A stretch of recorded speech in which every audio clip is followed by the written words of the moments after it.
Hello YouTubers. Today I'm going to play with an old school blender. This was donated to the cause by a good friend of mine. She's had it for many years. It's an old school Panasonic. She said when it was working she really liked it, did a great job. So I thought, I was kind of intrigued. I did some research online. Couldn't find a lot of information on this particular model. Could kind of find a couple of lesser models from this era, but couldn't find much on this particular model. So this is an old school Panasonic. Because it's old school enough, you don't really need the picture on for any of the testing purposes. The modern blenders, you need the picture on to trigger the safeties to allow you to play with it and manipulate it. I've currently got it unplugged. I've already disassembled it once. Just like I said, there was no info online, so trying to find info on how to take it apart, I figured I'd better go in there first and figure it out. So there's two main screws, Phillips, that were holding this base plate to the motor. Once I've removed those screws, that now gives me access.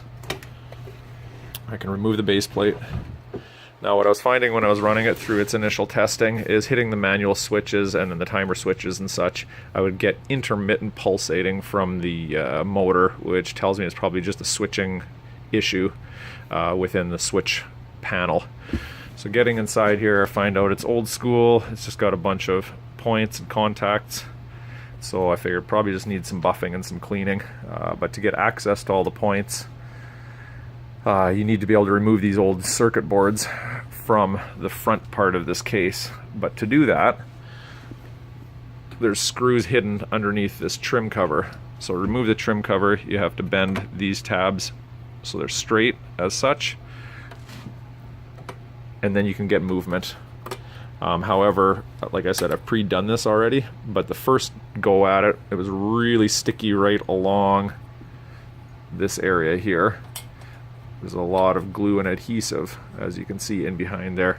So what I found was quite efficient was finding a little mini screwdriver that you could get in between the switches, get under there, and then pry on that cover plate. So there's just 3 metal tabs that you have to straighten out, and then work on releasing that strip of glue. Then there's 2 more tabs at the front, but the action of just moving this plate forward straightens those tabs in the position they need to be so that you can pull them straight out like so. So then hidden behind there was just a bunch of Phillips screws. So I'm going to temporarily pause the video. So as you can see, I removed the 4 screws. They're positioned here, here, here, and I think the other one was up in there. But anyway, that released this circuit board. Actually, it's 2 circuit boards with a bunch of switches on it.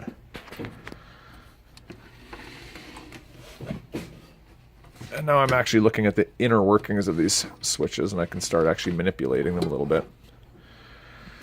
So whenever you're working on electronics, and if you're ever going to do any bench testing with things exposed, make sure that there's nothing crossing over, nothing touching, no exposed contacts of the circuit board and stuff touching or grounding with any of the housing.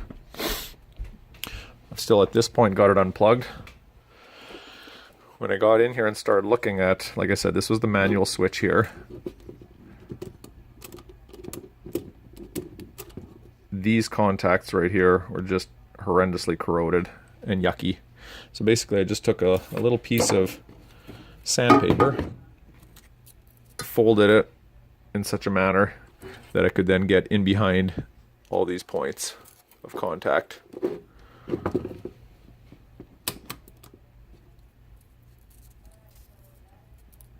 So each one of these, if you can buff the back surface and the front surface, that's going to improve the contact, and you'll be able to get a more efficient, more reliable connection whenever you're hitting these switches. So now that I've done that, we're going to run a test. I'm going to plug it in, as I said, make sure none of your exposed wiring or contacts are touching, so there won't be any mistakes with grounding and shorting. This here is the manual switch, so we'll just play with that. And now I've got a very responsive, very efficient blender. These are your different speed switches down in the bottom here. So that changes, it's a variable, changes the variability. And so down here is a slow speed. And up here, and now we've triggered the high speed. Now what I did notice is this here is the off button. So for this thing to function, when I hit manual, this contact here needs to be engaged. When you open that circuit, then nothing will function. But when you hit the manual button, it brings that off switch into closed position, and that thing was smoking and arcing a bit. So basically I just buffed up those points a little bit, and then also realigned the points. They weren't making a real nice clean flat surface contact. So then that was about it. Other than that, it's a fully functional blender again.